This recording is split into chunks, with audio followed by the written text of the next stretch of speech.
Mari kita berdoa. Terima kasih Bapa, terima kasih Tuhan Yesus, terima kasih Roh Kudus. Kami telah bersekutu dengan tubuh dan darah-Mu Yesus. Sebentar kami akan mendengarkan sebagian daripada kebenaran firman-Mu ya Bapa. Sebelum itu segala puji, hormat, syukur kami naikkan kepadamu Bapa, kepadamu Tuhan Yesus dan kepadamu Roh Kudus, karena Engkaulah Allah Tritunggal kami yang Esa.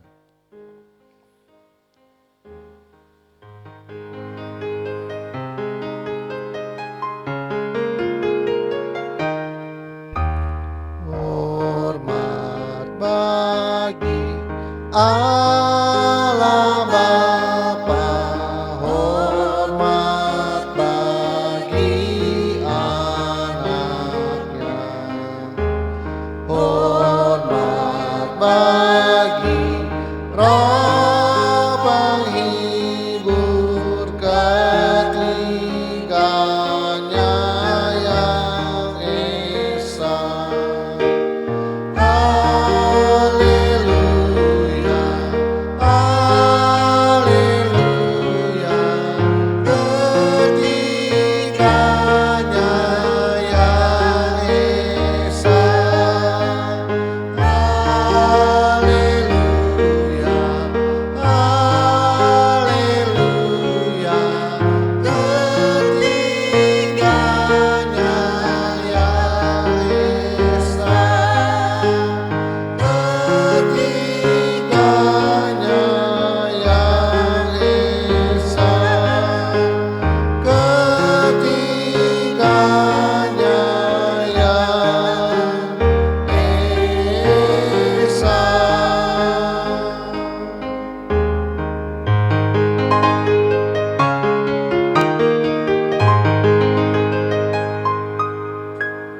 Berikanlah kami pengetahuan, pengertian, dan akal budi-Mu ya Tuhan, supaya kami menjadi orang bijaksana dan rendah hati seperti diri-Mu.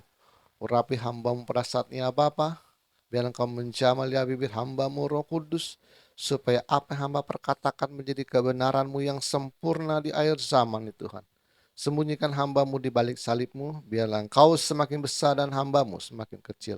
Persiapan hati kami, bagi tanah yang subur di dalam hati kami, supaya firman yang bentuk logos tulisan mati menjadi rema dalam kehidupan kami. Terima kasih Bapa, terima kasih Tuhan Yesus, terima kasih Roh Kudus. Di dalam nama Tuhan Yesus kami telah berdoa dan mengucap syukur. Haleluya, kita yang percaya katakan amin. Mari kita ucapkan salam kita, 1, 2, 3. Salutem en Christo en dunameon energemata. Salam dalam Kristus dalam kuasa mujizatnya.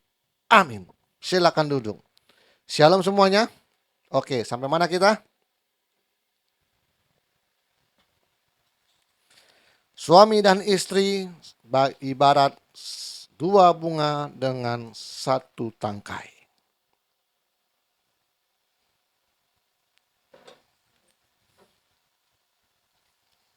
Nah, beberapa bulan kemarin kalau nggak salah, yang saya bawa meja dari sini tuh bulan kemarin Pak ya? Yang saya bawa meja dari sini. Ah, ya. Itu sebelum berangkat bawa meja, saya masih ngomong sama Pak Andas. Nih, Tuhan akan menggunakan segala sesuatu, manusia, binatang, hewan, bahkan alam apapun, petir pun akan berusaha akan mendukung visi ATM sampai selesai.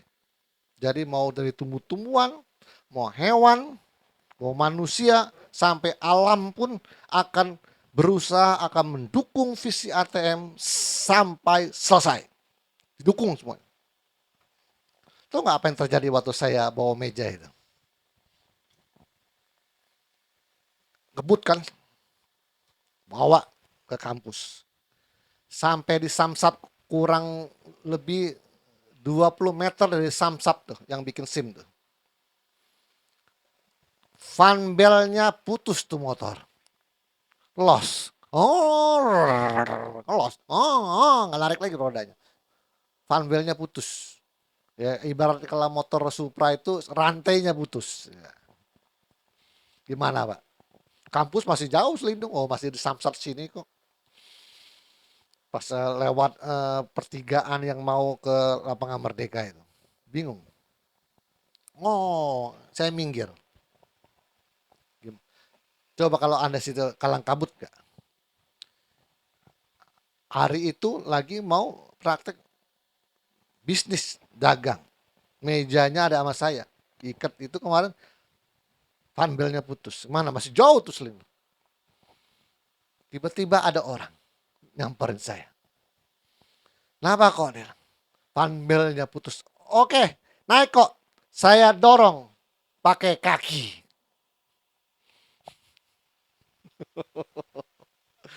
Dorong. Oke dorong gue, mau kemana? Saya mau nganter ini nih, mana bisa telat saya bilang nih mau bawa meja ke kampus. Oke, tetap naik, saya dorong pakai kaki. Jadi knalpotnya tekan pakai kaki didorong. Terus dorong, dorong, dorong, dorong. Sampai bengkel terdekat aja, saya bilang. Nah, saya ada langganan, masuk ke Transmart, lampu merah, lurus. Di lampu merah depan tuh, PT Timah itu di sebelah kirinya itu ada bengkel motor yang posisinya ada di bawah jalan. Dorong, sampai lampu merah, Transmart, kan lampu merah. Saya nggak bisa berhenti. Kenapa? Kalau saya berhenti nunggu lampu merah makin lama, nggak sampai ini meja. Jadi yang lainnya berhenti, motor saya kan didorong tuh, mau pakai kaki, didorong, shut, saya nggak sengaja nggak ngerem. Jadi lampu merah, langsung belok. Ada polisi. Saya udah, yang hebatnya nih, pas ketemu polisi, ada apa dia bilang? Funbelnya putus. Oke, saya bantu dorong. Polisinya mana mau bantu, mau ikut dorong coba lihat. Jadi ada 2 orang yang berusaha bantu saya, pokoknya harus cepat sampai ke kampus. Bisa terjadi begitu ya.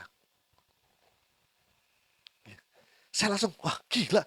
Sampai polisi pun sama masyarakat warga biasa yang saya tidak kenal, berusaha ayo dorong biar cepat, dia bilang.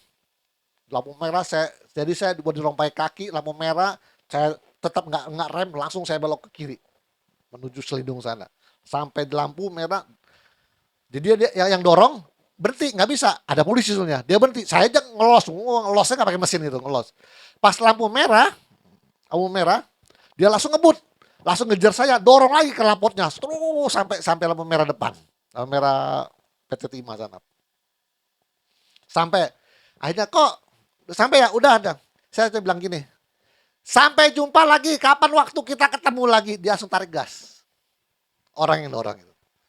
Saya bukan nggak mau nolong ke kampus kok, dia bilang. Saya juga ada kerjaan, saya bantu sampai bengkel aja, dia bilang. Oh langsung, jadi nggak pakai salaman lagi, motor langsung belok, saya turun ke bawah, saya sampai ambil angkat tangan, saya bilang, terima kasih ya, sampai kapan waktu kita ketemu lagi, saya bilang. Oh nggak kenal mah. Oke dia bilang, jalan langsung dia kerja. Langsung sampai di bengkel, kata saya, funbel putus, ganti pinjam motor. Langsung mejanya saya pindahin sama ke motornya yang punya bengkel. Saya pakai dulu itu motor bengkel. Antar kampus saya langsung beli funbelnya baru antar. Nah, saya baru tadi bilang, tumbuh-tumbuhan, hewan, manusia sampai alam pun akan berusaha mendukung visi ATM supaya cepat selesai. Jadi saya seakan-akan hidupnya tidak pernah ada kesusahan. Ada aja namanya dalam bahasa Sina Bangka itu namanya kuingin. Dewa penolongnya ada. Saya kasih tahu suatu saat nanti petir aja bisa nolong kita. Percaya mas saya. Nanti kita reksan petir aja bisa nolong kita. Kan dia harus mendukung visi ATM. Ini sih kan, dengar nih. Hewan, virus, manusia, alam, tumbuh-tumbuhan, semuanya akan sujud menyembah kepada ATM. Karena ATM ini adalah pada sedang menuju kepada menjadi seperti Yesus. Semua alam akan tunduk kepada ATM. Kita akan sama seperti Yesus. Diam dan tenanglah. Ini makanya saya bilang, ini kedepannya saya belum merasa semua alam semesta ini akan berusaha untuk menolong ATM. Cuma Anda jangan bilang bahwa seluruh alam semesta akan mendukung visi hidupnya bahagia dan tenang. Enggak juga. Ada bagian satu yang dimana kalau gereja lain berbuat salah, mungkin tidak kena karma. Tidak kena pukulan. Tapi ATM salah dikit aja tak. Gini contohnya. Kalau di gereja lain yang namanya berbohong dari bercanda apapun ya, itu mereka seperti nggak kena pukul, biasa-biasa aja. ATM coba-coba berbohong walaupun bercanda, nggak lama tak ada aja teguran. Kan kok diperlakukannya sensi bener, dikit aja nggak lama tak ada aja kejadian membuat kita oh ya salah gitu. Nah beda di situ. Jadi kalau gereja lain berbuat agak melenceng dikit kok seakan-akan nggak ada karmanya gitu. ATM baru berbuat bohong karena hilaf mungkin lupa atau enggak lama ada kejadian yang membuat dia negor. Salah kau. Jadi cepat gitu. Dikit aja ada aja. Nah, itu jadi walaupun alam semestanya mendukung visi Tuhan, tapi di satu sisi kau dikit salah aja ada aja tegurannya. Dikit aja salah. Dikit aja salah ada aja tuh. Kayaknya sensi bener sih, salah dikit aja tak. Sensi dikit. Kalau gereja lain enggak. Gereja lain kan biasanya kalau di dalam gereja seperti malaikat semua, shalom, shalom, apa kabar ya, silakan duduk. Malaikat semua. Keluar dari pintu gereja kan silumannya keluar semua tuh. Ya silumannya, kan dia bilang silum. Kalau Anda masih mau memusnahkan orang lain kan itu siluman ya. Orang mau memusnahkan ya.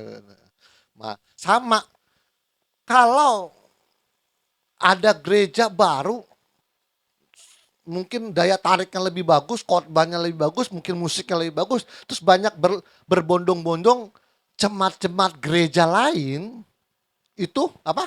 Pindah. Terus suuzonnya apa? Gereja itu tukang apa?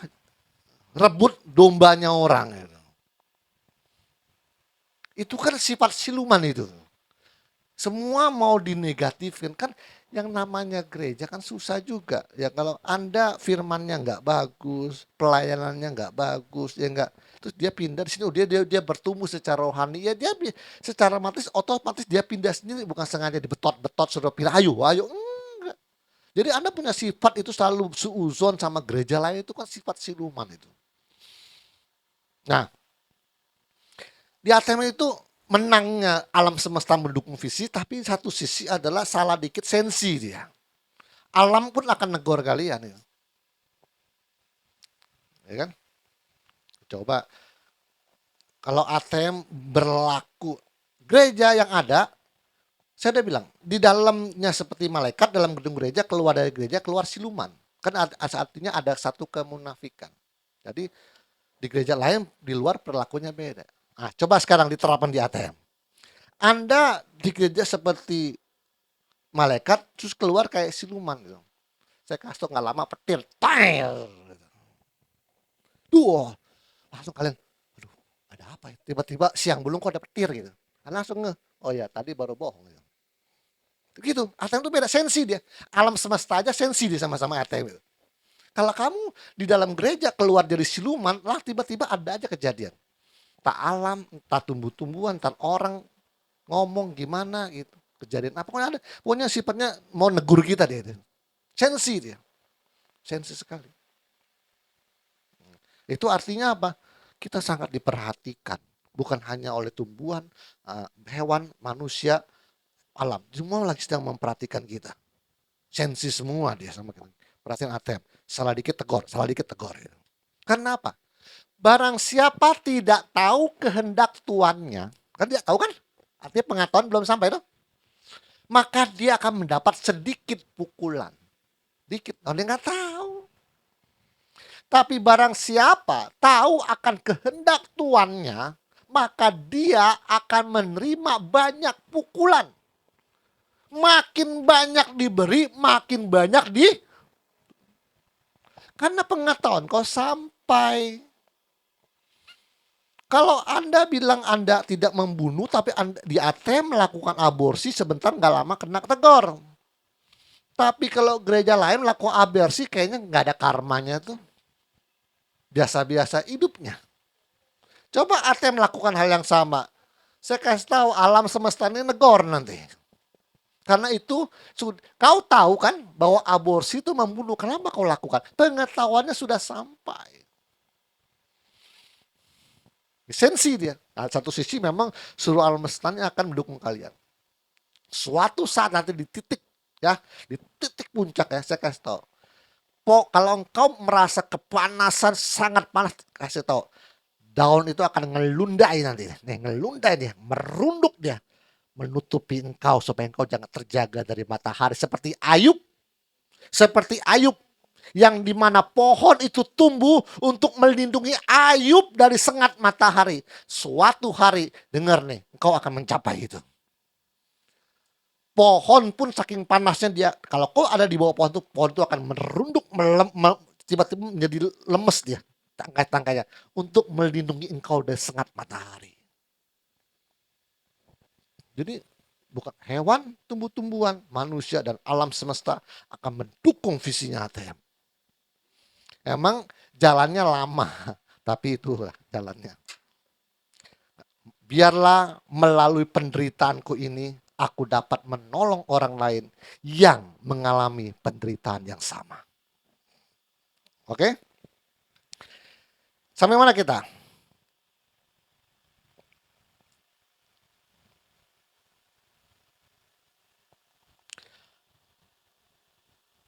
Jadi, sampai ini ya kita. Jadi sebenarnya manusia sulit untuk mengendalikan ketertarikannya akan lawan jenis, yaitu cinta eros. Semua karena dorongan birahi. Kesimpulannya adalah, pria bisa menceraikan istrinya jika kasusnya berzinahan. Jadi menurut firman Tuhan, kecuali karena berzinahan, lu cerai. Dan wanita bisa menceraikan suaminya jika kasusnya apa? KDRT. Nanti pasti pisah deh. Saya nggak bilang cerai, pisah. Jadi kalau mau cerai, Tuhan bilang jikalau ia bercerai, maka dia tidak bisa kawin lagi. Dengan syarat tuh, tidak bisa kawin lagi. Orang yang bercerai dan tidak kawin lagi, ia akan diselamatkan. Orang yang bercerai dan tidak kawin lagi, ia akan diselamatkan karena dia tidak ada pelanggaran zina di sana. Oh, cerai ya udah saya hidup jomblo. Ia akan diselamatkan tetapi tidak bisa menjadi hosin kritis atau sang pembanding. Jadi dia tidak bisa menyelesaikan visi ATM di dalam dirinya. Gampang kata. Kenapa? Dia ada cacatnya yaitu perceraiannya. Dosanya diampuni tapi dia ada cacatnya. Namanya perceraian.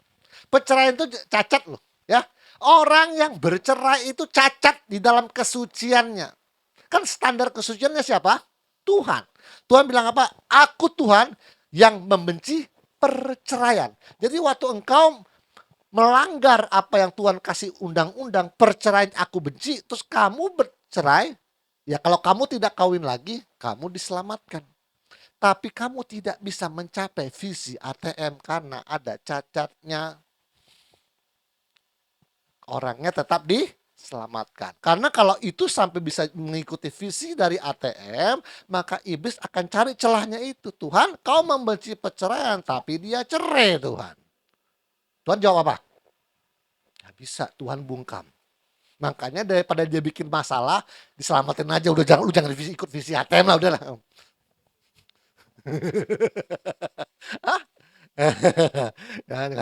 Ya, jadi Tuhan bilang udah jangan bisik orang, udah lu sama dengan orang. Setiap pekerjaan akan diuji oleh api. Jikalau orang tahan uji, maka ia akan diselamatkan. Sama, diuji.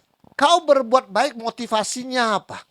Oh, supaya disorot oleh media. Kau berbuat baik sedekah, oh bikin konten. Pekerjaannya hangus terbakar oleh api. Karena pelanggaran. Kan sedekah harus tangan kiri nggak boleh tahu tangan kanan. Ini sengaja bikin konten. Dikontenin supaya dapat duit. Ya udah rezeki kamu udah TikTok aja tuh Tuhan. Pekerjaan pahalanya hangus. Tetapi ya orangnya tuh akan diselamatkan. Tetapi seperti keluar dari dalam api. Orang keluar dari api, mukanya gosong, rambutnya hitam, rambutnya, bajunya compang-camping, terus Anda masuk ke pengadilannya Tuhan. Nanti orang pada nanya, tuh gembel dari mana masuk ke dalam pengadilan tata putih Kristus? Bajunya Roma. Anda diibaratkan seperti itu, malu nggak? Orang masuk pengadilan tata putih pakainya bagus, bajunya, jubahnya. Anda kayak keluar dari dalam api, mukanya gosong gitu. Artinya malu. Artinya gini, setiap pekerjaan baikmu, sedekahmu, apalah kebaikanmu, melakukan apapun, nggak dihitung pahalanya. Makanya, kok itu gerejanya kecil, jemaatnya cuma 15 orang, kenapa pakar pakai dapat mahkota, bajunya bagus, aku nggak dapat mahkota, bajuku compang-camping. Itu maksudnya begitu. Pahalanya nggak dihitung, hangus terbakar oleh. Tapi orangnya diselamatkan. Artinya orang ini selamat tapi ada catnya. Bisa ngikuti visi ATM nggak? Nggak bisa. Jadi harusnya orang pun walaupun selamat tapi tidak bisa mengikuti visi ATM karena ada cacatnya, bahaya ini. Karena Tuhan bilang, nanti iblis bilang, Tuhan kamu bilang kalau berbuat baik sedekah tidak boleh ditahu, kalau berbuat tangan kanan tangan kiri nggak boleh tahu. Dia sengaja bikin konten. Dia waktu jadi penggembala, dia bagi nasi bungkus sih sama ojol-ojol, tapi di videoin terus diupload di YouTube-nya dia tuh.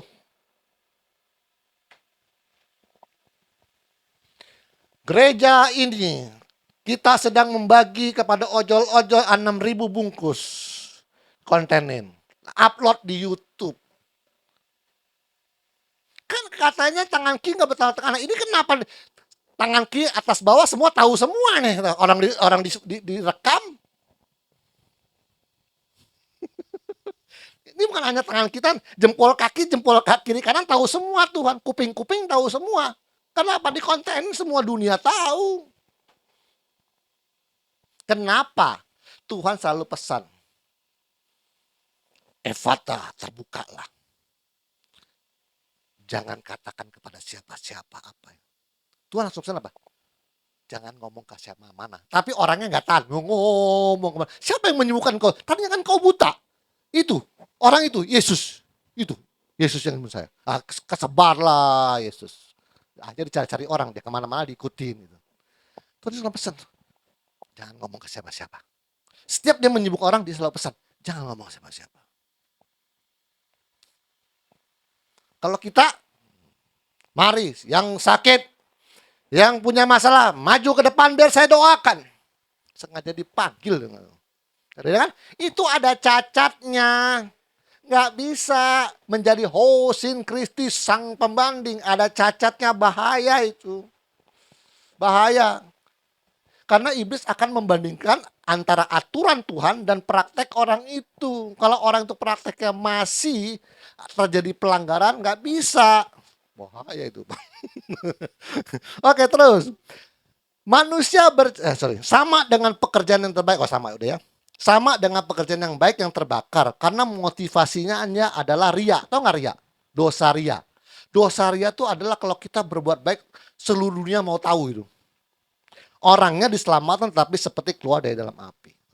Jadi Anda kalau masih melakukan dosa ria namanya, kalau berbuat baik, mau seluruh dunia tahu. Anda selamat sih, cuma nggak bisa ngikutin ATM aja gitu.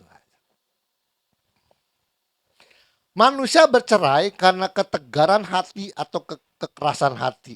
Oleh karena itu Yesus mengatakan, Matius 19:8, kata Yesus kepada mereka, karena ketegaran hatimu, Musa mengizinkan kamu menceraikan istrimu. Tetapi sejak semula tidaklah demikian, tetapi aku berkata kepadamu, barang siapa menceraikan istrinya kecuali karena zina. Jadi kalau kasus zina, lu mau cerai, nggak sanggup lagi kan, cerai, oke lah. Karena kasusnya berat nih, zina. Tapi lalu kawin dengan perempuan lain, ia berbuat zina. Oke, lu udah nggak tahan lagi, lu mau cerai karena istri lu cerai zina. Oke lah, tapi nggak boleh kawin lagi. Keluaran 24. Nah, ayat kecuali karena zina ini keluar karena Keluaran 24:1. Apabila seseorang mengambil seorang perempuan dan menjadi suaminya, dan jika kemudian ia tidak menyukai lagi perempuan itu sebab didapatinya yang tidak senonoh padanya. Lalu ia menulis surat cerai dan menyerahkannya ke tangan perempuan tersebut, itu menyuruh dia pergi dari rumahnya. Apa sih yang disebut dengan tidak senonoh? Kok zaman dulu itu kalau tidak senonoh istrinya dicerain? Apa sih? Jawabannya Ulangan 22:13. Apabila seseorang mengambil istri dan setelah menghampiri perempuan itu menjadi benci kepadanya, menuduhkan kepalanya perbuatan yang kurang senonoh, dan membusukkan namanya dengan berkata, perempuan ini ku ambil menjadi istriku, tetapi ia ketika ku hampiri tidak kudapati padanya tanda-tanda perawan. Apa artinya? Tidak senonoh dalam hal ini. Artinya lu ngaku lu perawan, malam pertama tidak perawan lagi, itu dia bisa cerai karena perbuatan dianggap tidak senonoh. Wah, lu sudah pernah berhubungan dengan laki-laki lain. Tuh. Orang Yahudi sangat menjaga namanya kesucian. Zaman sekarang jangankan jaga kesucian, sekarang mana bangga dan dikontenin. Dikontenin. Dia kan belum nikah, tapi udah bunting, dikontenin, saya sudah hamil. Ya, yang penonton follower yang mau nyumbang anak saya lagi nunggu berarti siapa yang mau nyumbang? Ada nggak ya? Siapa namanya? Nggak tahu. Ya.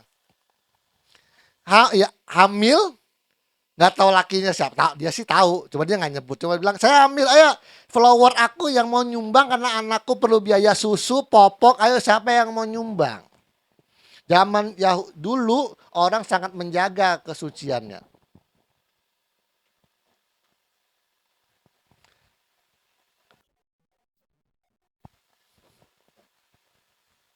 Ayo siapa?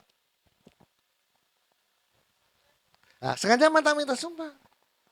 Ada lagi yang dia ketemu sama cowok bule, dibawa ke negaranya, terus hamil, tapi tidak ada pernikahan. Alasannya saya menghargai cowok saya, dia orangnya nggak suka nikah, maunya hidup bersama. Sengaja dikontenin. Artinya konsep zaman dulu sama zaman sekarang beda ya. Dulu orang kalau bunting buru-buru tutupin, jangan sampai tahu tetangga, buru-buru pemberkatan, buru-buru akad nikah supaya nggak ketahuan. Karena malu. Sekarang enggak Pak, sengaja dikasih tahu dunia, aku lagi hamil. Tahu nggak cowok saya? Nggak tahu, habis saya bisa hamil kan? Bangga dia.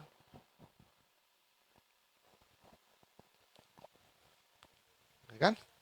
Aneh hidup ini memang. Memang dunia udah terbalik ya. Gereja tuh, secara umum memahami kata kecuali karena zina adalah karena bercerai, karena kasus zina, maka bisa kawin lagi. Itu salah kaprah. Jadi gereja yang ada nih yang pro boleh kawin lagi itu menganggap kecuali karena zina ini diartikan kecuali karena zina boleh cerai dan kawin lagi kalau kasusnya zina. Kalau KDRT nggak boleh, miskin nggak boleh, cekcok nggak boleh. Kecuali karena zina boleh cerai dan kawin lagi. Itu adalah pemahaman yang salah. Karena Tuhan sedang mengoreksi ATM bahwa itu bilang salah. Coba kamu pikir Hendy nih. Kamu kan sebagai pemegang visinya. Oke, kamu renungin baik-baik. Aku kan pernah berkata di Maleki, aku membenci perceraian. Cerainya aja aku benci, apalagi lu kawin lagi. Coba pikir. Oh iya. Berarti ada salah pemahaman tuh. Oke, saya udah ngerti Tuhan. Saya ajarkan kepada ATM. Ini salah kata Tuhan. Matius 19:10. Murid-murid itu berkata kepadanya, jika demikian halnya hubungan antara suami dan istri, lebih baik jangan kawin. Iya benar kata itu.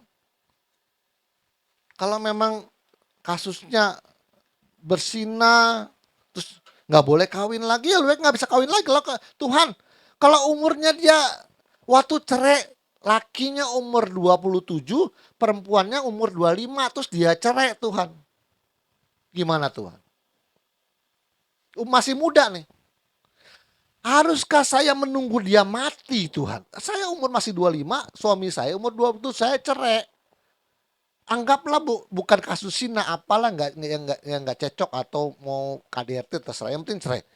Apakah saya harus menunggu dia mati baru bisa nikah?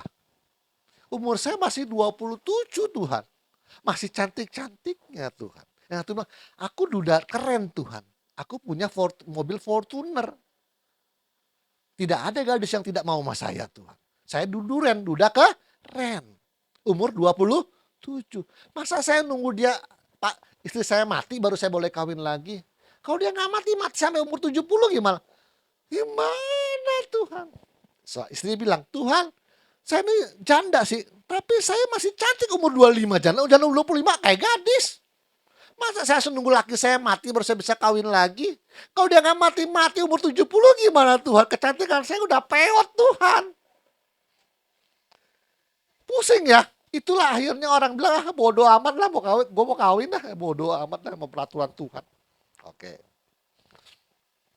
Jika kawin lagi maka statusnya perkawinan adalah persinahan. Sorry, udah berapa menit?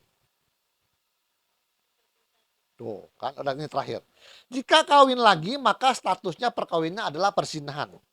Jika suaminya kawin lagi maka suaminya sedang berzinah. Oke. Jika saya ngomong peraturan dulu ya, nanti saya kasih solusi.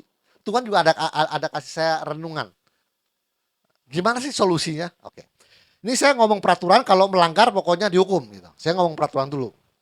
Jika suaminya kawin lagi, maka suaminya sedang berzinah. Oke, benar? Cerai, suaminya kawin lagi, sedang zina. Dihukum nggak? Ya, mati masuk Hades. Itu aturan. Oke. Ngomong aturan dulu nih.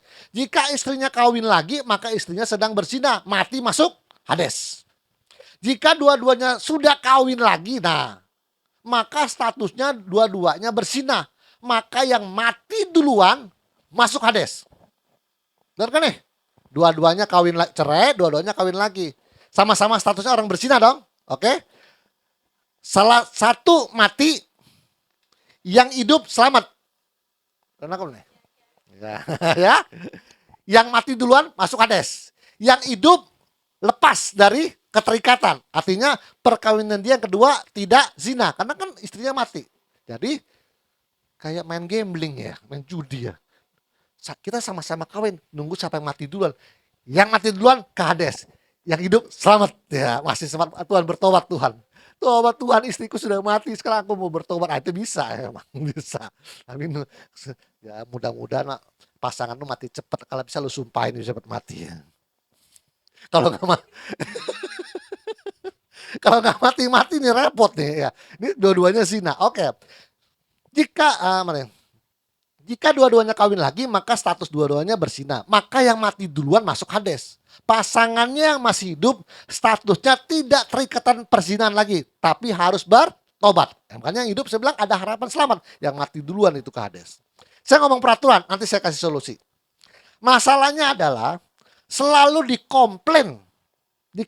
Nggak bisa terima gitu. Enakan yang sudah kawin lagi dong. Dia yang berbuat, kita yang menderita, tidak bisa kawin lagi. Nangkap? Cerai. Tahu, yang ini tahu peraturan, anggaplah ini orang ATM. Tahu peraturan, wah, saya dicerai sama suami saya. Menurut peraturan tidak boleh kawin lagi. Terus dia nggak kawin lagi lah. Bulan depan suaminya kawin lagi. Itulah. Enakan dia dong. Dia yang zina, dia kawin lagi, saya yang menanggung penderitaan nggak bisa kawin. Dia kawin lagi, udah punya anak. Saya nggak bisa kawin karena saya tahu peraturan. Masalah ini secara aturan pilihannya cuma dua. Mau bahagia di dunia atau bahagia di akhirat. Kalau kamu bertahan, biarin suaminya kawin lagi. Kalau kamu bertahan, artinya kamu menderita di dunia, kamu akan bahagia di akhirat. Kalau dia bahagia di dunia ini, nanti menderita di akhirat. Aturan, saya belum ngasih solusi. Saya ulang-ulang nih supaya ini belum final, maksud saya belum selesai. Jadi dia bahagia di duniawi, di akhirat tidak menderita. Yang ini menderita di dunia, nanti bahagia di akhirat. Makanya Paulus berkata apa? Penderitaan di dunia ini tidak sebanding dengan apa? Kemuliaan yang akan diberikan kepada kita. Ini aturan dulu, belum kasih solusi. Oke? Sampai di sini dulu. Tuhan Yesus memberkati. Karena waktu sudah 30 menit. Jadi sampai sini dulu ya. Jadi ngomong dulu nih, yang mati duluan aja. Oke, untuk sebagai penutup, ini supaya direkam, supaya dunia tahu banyak hal-hal di ATM sudah banyak berubah. Agama dulu mengatakan rezeki sudah diatur. Pertanyaan saya adalah siapa yang ngatur? Sopo yang ngatur? Kalau kau tidak kerja, kau tidak makan. Kalau memang Tuhan yang ngatur, kenapa hanya orang Cina dan orang bule yang maju pesat menciptakan teknologi semuanya? Kenapa ada sebagian orang di dunia ini tidak maju-maju? Apakah memang Tuhan pilih kasih sampai hanya orang Tiongkok dan orang bule yang bisa maju? Kenapa ada negara-negara miskin di dunia? Kok diaturnya tidak adil? Artinya rezeki sudah diatur adalah gugur. Kenapa? Itu adalah konsep yang dibikin oleh manusia. Kalau lu nggak kerja, kamu nggak makan. Ada lagi konsep agama jadul. Rezeki itu adalah sudah titipan. Pertanyaan siapa? Kapan dan siapa yang nitip? Tuhan tidak pernah nitip. Dengar, Tuhan tidak pernah nitip jabatan, tidak pernah nitip kekayaan, dan tidak pernah titip semuanya. Tuhan sifatnya memberi. Dipergunakan untuk semena-mena bertanggung jawabkan. Diberi, seandainya diambil lagi, Tuhan akan balikin lagi. Contohnya apa? Ayub sudah diberkati, kena masalah, dibalikin lagi. Karena Tuhan tidak boleh punya sifat setelah dikasih, dia ambil lagi, terus dia nggak pernah balikin lagi. Tuhan ada cacat celah. Secara manusia, kalau saya punya uang, saya sedang bahagia, saya kasih Pak Andreas handphone apa tuh? Max Pro ya, Pro Max 17. Yang paling baru apa? 17 atau 16? Pro Max 17. Nah, sekarang 17 saya kasih. Besoknya saya berubah pikir, Pak Andreas nggak jadilah saya ambil. Secara penilaian manusia ini orang bener apa enggak? Kok pelintang, baru udah ngasih diambil lagi. Sama dengan Tuhan. Kalau Tuhan ngasih, dia ambil lagi, terus nggak pernah dibalikin lagi. Tuhan cacat. Makanya kejadian Ayub diberkasi, terjadi masalah, dibalikin lagi. Bahkan 2 kali lipat. Jadi, rezeki bukan titipan, tapi Tuhan memberi. Dipakai untuk apa, terserah, kamu atur aja. Pak, duit tidak dibawa mati. Pertanyaan saya adalah, dipakai hidup aja kurang, boro-boro dibawa mati. Gimana mau bawa mati? Pertama itu, dipakai untuk hidup aja kurang, apalagi dibawa mati. Kedua adalah, uang itu untuk orang hidup, bukan untuk orang yang mati. Apalagi pertanyaannya, yang orang-orang jadul dulu rezeki sudah diatur. Harta ada titipan. Rezeki tidak dibawa mati. Pak, walaupun kita kaya raya, orang kaya juga belum tentu bahagia. Pertanyaan saya adalah, kalau yang kaya ya tidak bahagia, apalagi lu yang miskin. Artinya renungan-renungan agama jadul itu timbul karena rasa iri. Karena lu nggak bisa seperti dia, walaupun kaya tapi belum tentu apa bahagia, rezeki nggak dibawa mati, bagi-bagi gua dong, kalau bisa banyak sedekah dong. Semuanya timbul karena iri hati, maka timbullah slogan-slogan agama yang seperti sampah ini nih. Di ATM nggak bisa. Saya rombak semua pemikiran-pemikiran agama jadul itu. Masih ada pemikiran-pemikiran agama jadul yang mau dirombak oleh ATM? Barang titipan, rezeki sudah diatur, apalagi duit tidak dibawa mati, apalagi orang kaya belum tentu bahagia, apalagi yang zaman-zaman dulu aja, yang jadul-jadul nih. Di ATM nggak usah pakai lagi ya.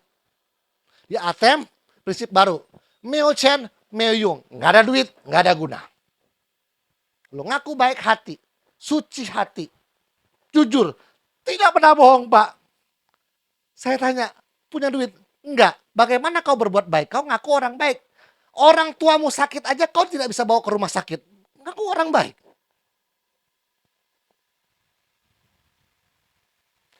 Saudaramu hidupnya susah, kere. Kamu mau bantu dia kan? Ada niat, kan orang baik kan ada niat mau bantu saudaranya. Bisa bantu nggak? Enggak. Kenapa? Lu nggak punya duit. Pak, saya orang bijaksana Pak. Orang suci. Saya nggak mau maling, nggak mau curang. Kamu bijaksana, oke. Saya punya masalah. Oh, solusinya begini Pak. Nih. Bisa dijalankan? Nggak bisa. Kenapa? Nggak punya duit. Idenya terlalu banyak, sangat bijaksana dan memberikan solusi yang paling hebat. Bisa dijalankan nggak Pak? Nggak bisa, karena lu nggak punya duit. Pak, saya ini nggak pernah maling, saya suci, hidupnya kudus loh Pak. Ya, saya tanya, punya duit nggak? Kalau sampai lu nggak punya duit seperak pun, lu bisa curang nggak? Besi cor 8 lu robah jadi 6. Besi cor 12 lu bisa robah jadi 10. Kalau lu nggak punya duit, lu maling. Kalau nggak curang, lu maling. Kalau nggak maling, apa? Nilep namanya. Ya, dikasih 5.000, cari barang 4.000, dapat 1.000. Kalau kamu nggak punya duit 1 peser pun. Jadi semua kebaikan hati, kebijaksanaan, dan kesucian hidup nggak berguna kalau nggak punya duit. Ya, cuma ngomong doang nggak punya duit.